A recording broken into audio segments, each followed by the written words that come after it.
Are you ready to listen to a podcast? Here comes the Playhouse Podcast, thanks to Bradshaw and Bryan Law Offices. Find, subscribe, and listen. If your boyfriend said, hey, let's start stealing from everybody, would that make you horny?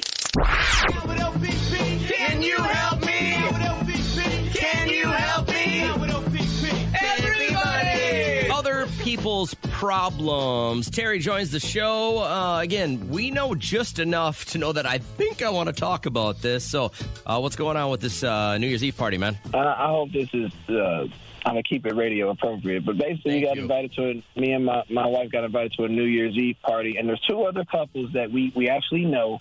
Okay. And it's not a big deal. You know, I'm usually not an out-the-house person, but, you know, I'll hang around people that I know. The only thing that's making me not want to do it is because both of these other couples, they're kind of weird. Like weird how? Like, okay, so each of the wives will openly flirt with me in front of my wife. And their husbands will openly flirt with my wife in front of me. Really? And okay. I thought, yeah. Initially, my wife thought I was being insecure and like, oh, they just appreciating my beauty. But then when the wives started flirting with me, now all of a sudden it's a problem. So it's like, yeah, like. You know exactly what this is leading to, don't you? That's what I'm saying. I watch certain movies, okay? I know where this goes. Listen, Like the wives will hug me. I know some couples that are into this stuff, and that's kind of how they feel it out, where they're like, are they going to flirt back? Then what does it lead to? And then before you know it, the ball is dropping, and you're going to be kissing somebody else. Somebody's going to be kissing your wife. That's going to be weird. I don't know how you set that tone where it's kind of like you're a no-go, but you're there to have fun. They're fun people. Yeah, no, very delightful people to hang around. It's just that as the drinks start flowing, the energy just shifts. And it's like we've hung out with them before, and I felt like we left just in time before some wild stuff really started happening. I love it. You know, but now this party is supposed to be like an all-nighter thing, of course. Of course it is. They're offering us rooms like, hey, if you get too drunk, you can stay here. And I don't want to stay around these people. I'm not into that type of stuff. I like one woman. I want my one woman to want me, and that's it. I don't want nothing else. Right. No, I got you. So hang on a quick second. There's a lot to run through here. Yeah. Have you ever known swingers, by the way? Yes. Because I've known two couples. One couple is divorced, and they tried to get Derek and I in a hot tub several times. You know these people. Several times. I know them. They didn't say, like, come on, we're swingers, get your clothes off, get in the... But they would push it every single time. They would never say, bring your swimsuits so we could go in the hot tub before we left our house. They would always wait for us to get to their house and go, we should go in the hot tub. And then we always say, well, we don't have a swimsuit. They're like, that's okay. Oh. Derek's like, we got to stop hanging out with them because they make me uncomfortable. I would say if it's just flirting, Terry, and your wife is fine with it and nothing happens, then yeah, but don't wink back. Like, don't be like, well, yeah. Doing OPP this morning, and a couple of minutes ago we were talking to Terry, just to kind of recap. This is what's going on in his life as we approach New Year's Eve party time. They're kind of weird. Oh, by the way, he's talking about the couple that wants them to go to this party with them. They're kind of weird. Like, each of the wives will openly flirt with me in front of my wife. And their husbands will openly flirt with my wife in front of me. Initially, my wife thought I was being insecure and like, oh, they just appreciating my beauty. But then when the wives started flirting with me, now all of a sudden it's a problem. I watch certain movies, okay? I know where this goes. Where does this go, Kat? I think it goes to, I don't know. I mean, what if you like it? What if it's a lifestyle that you don't know you like? And then you like it. But you're right. It's kind of like a gang. The only way out is in a box. There's no way. What if they spread? What if you're like, yeah, not doing this anymore? And they're like, well, we're going to tell everyone in the town that you did it for a while. And there's kind of like a weird scarlet letter on swingers, which is weird because people are just doing stuff that makes them happy. You know, it excites them revs up their love life, it doesn't bother you in any way. I would never do it, but I don't need that kind of pressure. it's a lot of pressure. A lot of shaving. Ashley, all the what time. What would you tell Terry here? How do you handle a situation like this?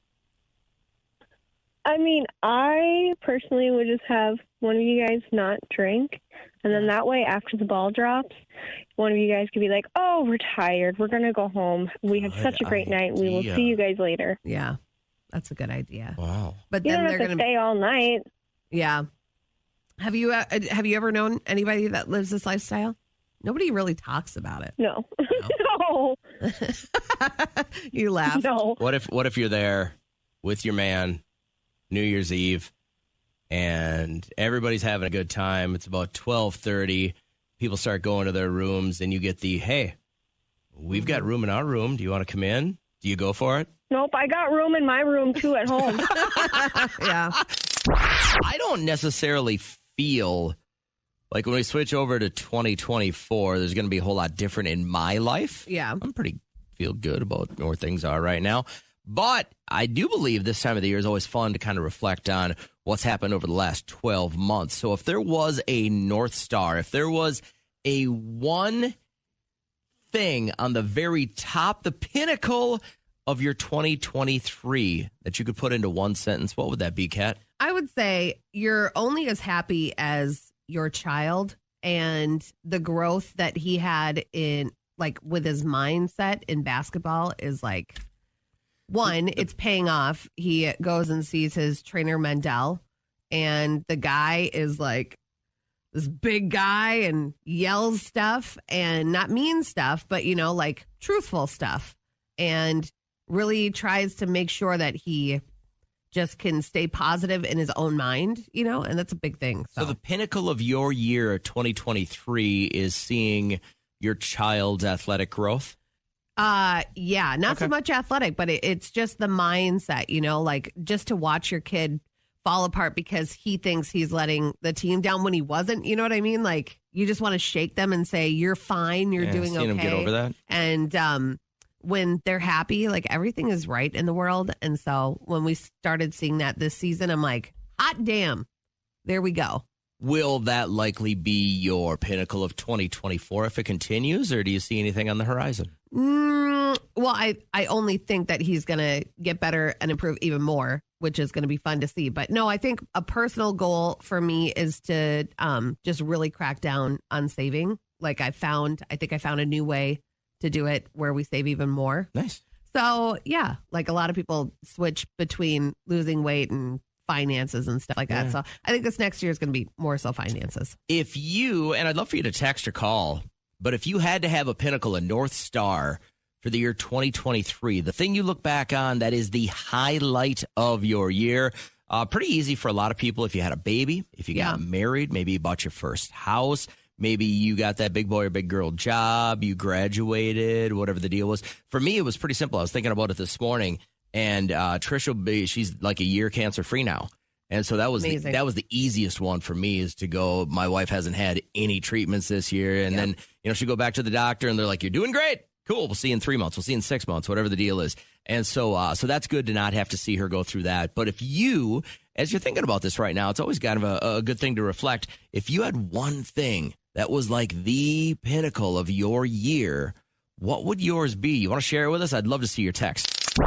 Bingo! How fun! Last week, someone lost an eye at bingo. Bingo! Bingo what bingo? Bingo! Bingo! All right, listener bingo is our chance to get you on the radio, find out a little bit more about you, and it's pretty simple. So the phones are on hold right now until we each get our scenario out there. Kat's going to give you who she's looking for. I'm going to give you who I'm looking for. And if you call immediately, you can get some goodies. But more importantly, we want to get your story on the radio. Maybe you're somebody listening who didn't look the way they wanted to for their wedding. Anne Hathaway was telling a story about how she got a phone call from the director of Les Mis back in 2012. But the character, you had to shave your head for it. Honey, guess what? I'm gonna think they're gonna let me shave my head. They're gonna let me do it. And he was like, oh, great. And I was like, what? And he's like, no, it's just, you know, I support the choice. There's just one thing you haven't thought of. I'm like, what? He's like, we're just getting married a couple months later. And I was like, oh. That's right. So she had to grow it up, and she had a really cute pixie hair cut. I do remember that. Yeah. So you're looking for anyone listening who didn't look the way they wanted to for their wedding. Okay. I'm going to look for anyone listening who was a pretty good athlete, and then you had an actual career-ending injury. And now you sit at the end of the bar. Right. And then you have these big get-togethers with the rest of your high school friends. Yep. And you're like, if I just wouldn't have blown out my knee. Remember that one big game, man? You threw it. We'd have went to state. So I'm looking for somebody who had, like, you were a pretty good athlete. You had a career-ending injury. You blew out your knee. Your shoulder gave out. You had Tommy John surgery. You fractured your back. It's a Tommy John surgery. It's when they reconnect these ligaments in your arm. It's mostly pitchers, right? Thought. Roll. Brian, who gets the bingo, myself or Kat? JJ. Yay, I like that. All I like right. that. So, first off, what was your sport of choice? Hockey. All right, and what happened to you, man? I got hit from behind right before the state tournament, and I blew my ACL, my MCL, my whole kneecap was on, basically almost dislocated. So I had to go through some surgery to get recouped, and it still affects me to this day. Every time the weather changes, I can feel it in my knee. So you said it was your senior year. Did you have prospects? Were you going somewhere? You signed a letter of intent?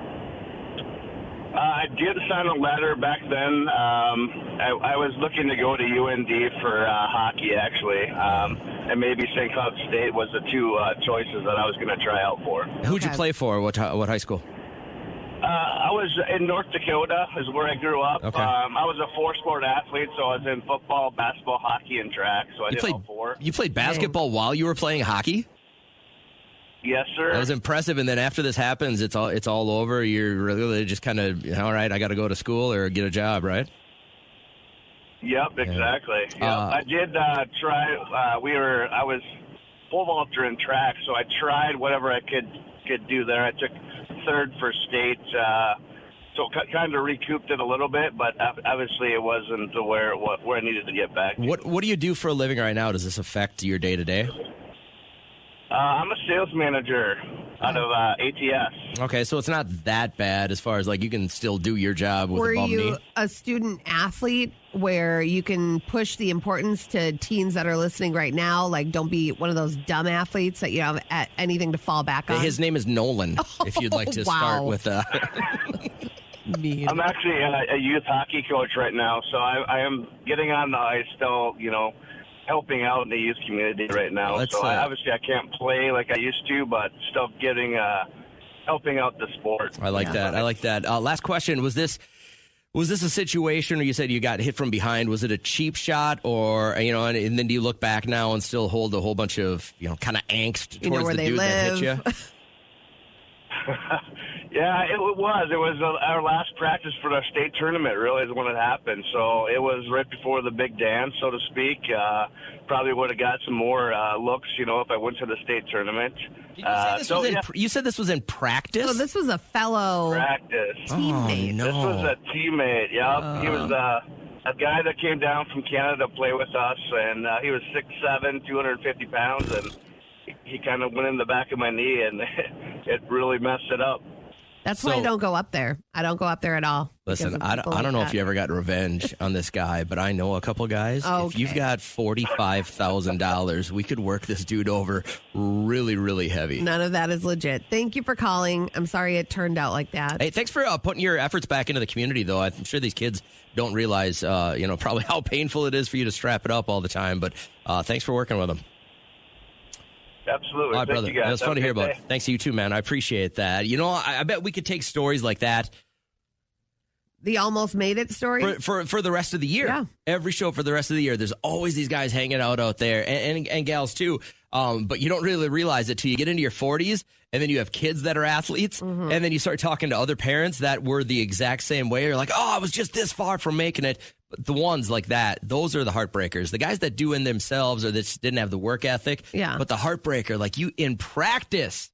Like you didn't make the twins, but you didn't get injured, right? You just didn't make it. That's cool. Right. For the only person in my life that loves bringing up my twins tryout and how it didn't pan out you into think anything I get joy from that? other than You're crazy.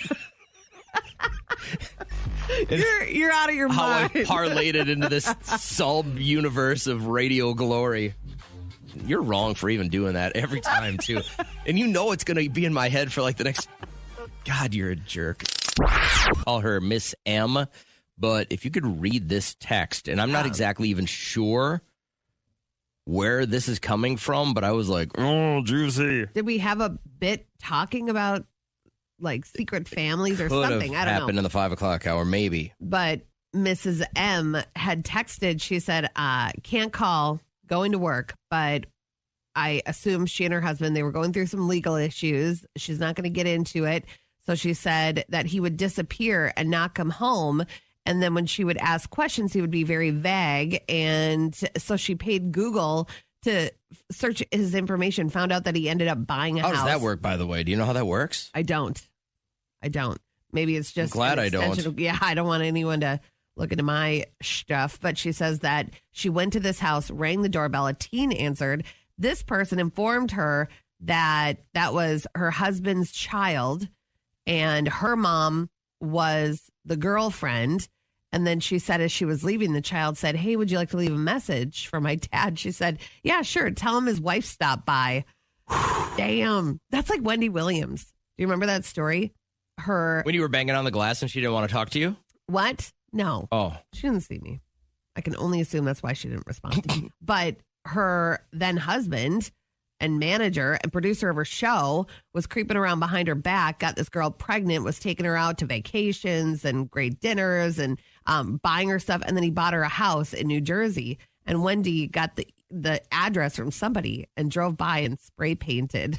Oh, she did? Yeah. Oh, that's a savage move. Yeah. There's a Julia Roberts movie. Is it something to talk about? Is that Julia Roberts?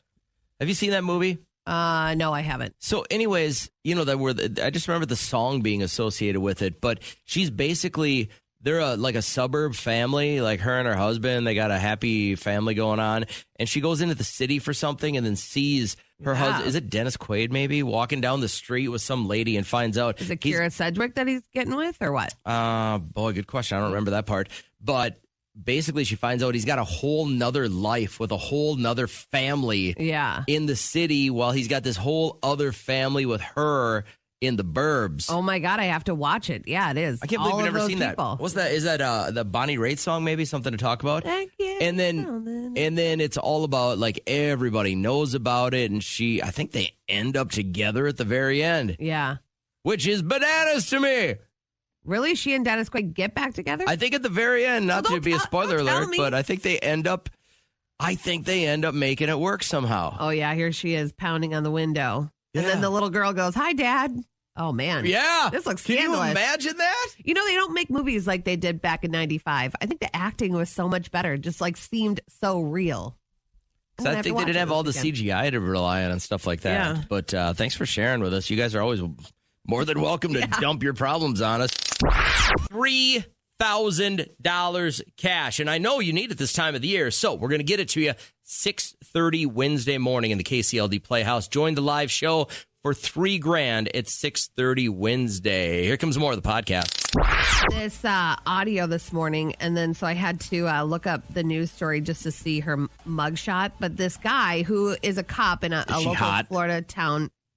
I follow this Instagram page, by the way. I know it's off the beat, Hot but mugshots. it's hot. It's I can't remember what the name of it is, but it's all like really, really hot chicks that Don't got you remember arrested. that one listener that called in and she was on She was the on list? it, yeah, but like these are like really, really like I'm telling you, I'm a happily married man. Yeah. And I'm way out of their league, or they're way out of my league, I guess I should say.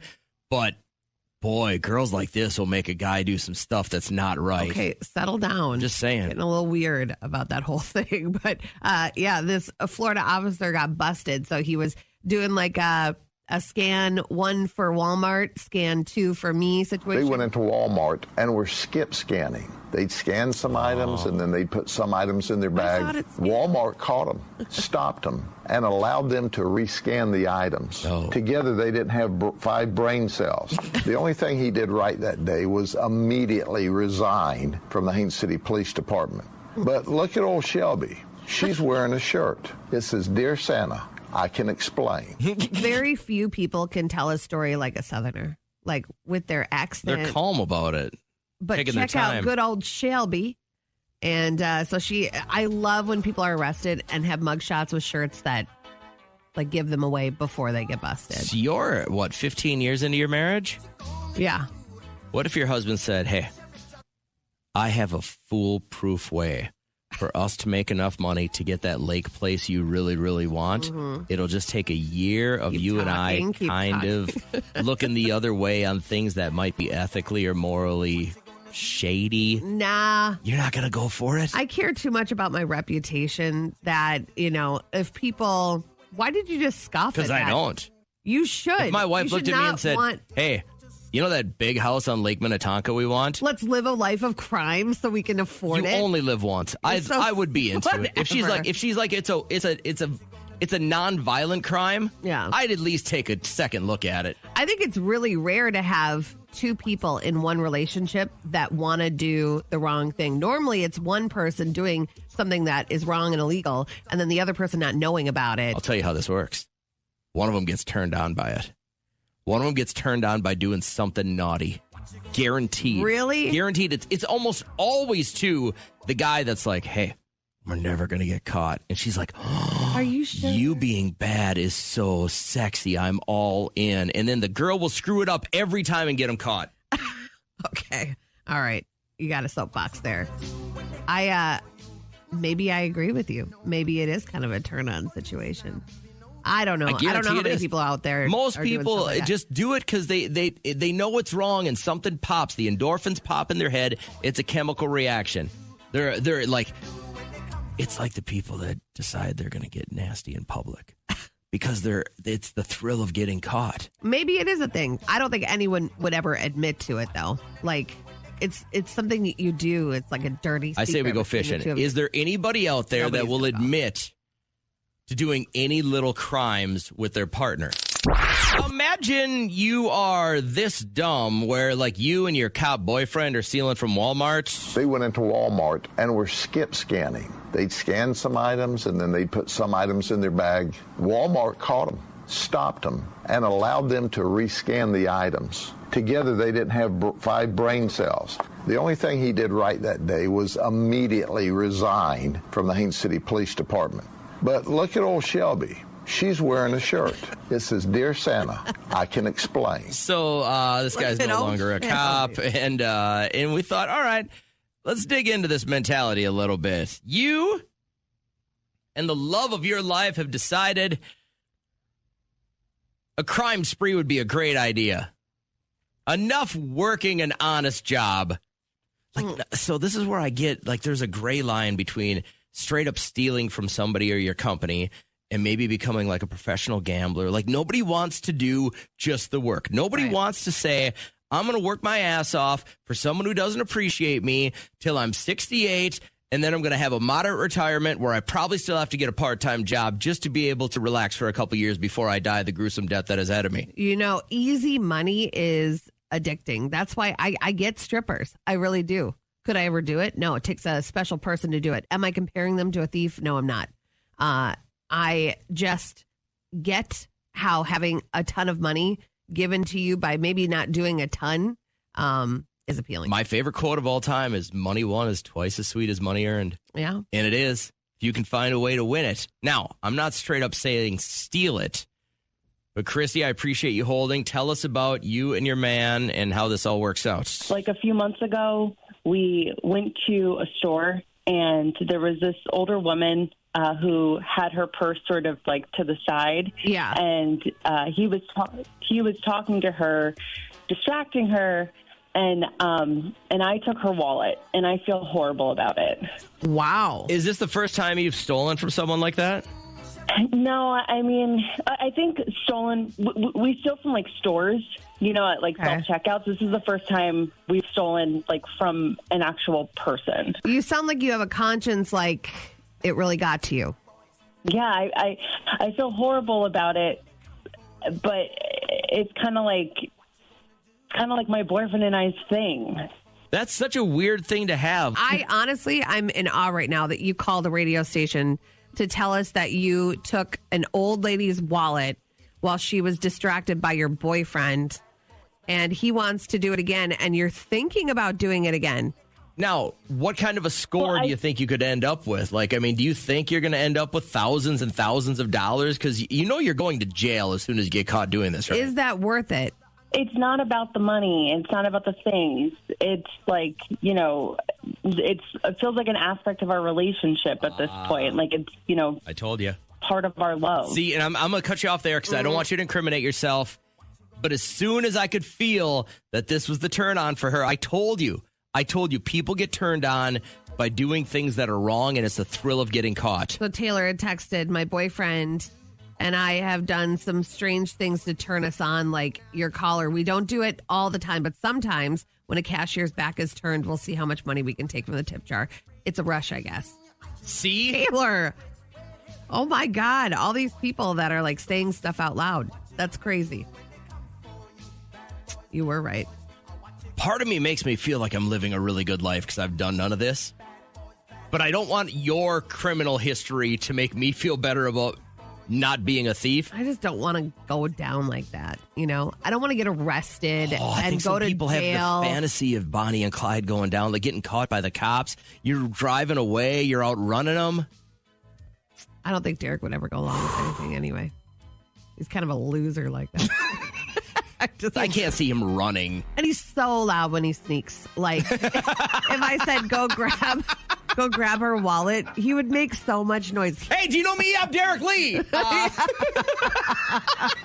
Like, have you seen my Kia commercials? Guys, you can see me on TV. The other night, he and Liam were trying to sneak into the bedroom that I was in, army crawling, and it was like the loudest thing ever. I got some great news the other day. Curb Your Enthusiasm. We've been waiting for, it's going to be the final season. And I didn't know they were still making new episodes. Yes. And we've been waiting. So we binged throughout the pandemic, like all 11 seasons throughout the pandemic. Ooh. Yeah, that's what we had time to do. But now we're finding out February 4th, 10 p.m. HBO and HBO Max. It's going to be amazing. 10 episodes. And I wish we could live the Larry David life. I wish people didn't get so butthurt. He says some really crazy stuff sometimes, but he was doing this interview and he said, you know how I know prayer doesn't work? Because I'm bald. So obviously praying for hair. There was that one King of Queens episode where Carrie didn't quite grasp what praying meant. You know, like you don't pray for a sale for shoes or anything like that. I do remember that. You remember that? And then she did like the I love the genie, like boom. And he's like, you can't pray for stuff. She's like, you can't tell me what to pray for. Has prayer ever worked for you where you sent it up stairs and many times? Yeah, I'm definitely a believer in the power of prayer. When Trish got sick, definitely was one of them. Yeah, I mean, my parents taught me early that you don't pray for something that's like superficial. Like you don't pray that you have a really good day on the mound. You know what I mean? You don't pray for that you go 3 for 4. Like I've always been taught that prayer is usually for something other than yourself too. Like you want to pray for someone else. You want to pray that you don't pray that your favorite couch goes on sale so you can afford it in February. That's what a wishing star is for. Right. That's just what I do. Wishing is for, right? Really selfish, superficial things with wishing on a star. I saw one the other day on my way to work, and I like wished. I can't even tell you, or else it won't come true. But and that's stupid too. I don't know who made that rule. So hold on, I can see God did not. It's not part of the 10 commandments. Moses did not come down from the mountain. And the 11th forgotten commandment was, don't tell anybody what you wished upon that star because it won't come true. You need to read closer. That's some stupid ass stuff right there. So how about you? Any prayers that you've had that have came true? Yeah, probably the length of my grandparents' life. You know, they are in their mid 90s.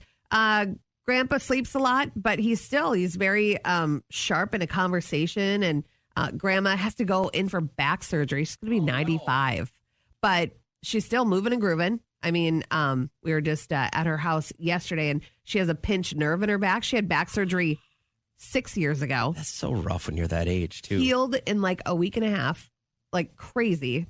She was a medical marvel. But yeah, I do those kind of prayers at night. I do 3 a night. Oh, you're limited to 3. I just do 3. I don't want to get too greedy. So I do like the health of my family, and you know, I did include them a lot. So did that really make it 4? And then you were greedy because it was Like, you can only have immediate family in that prayer. That's one of the rules. Yeah, it was 4.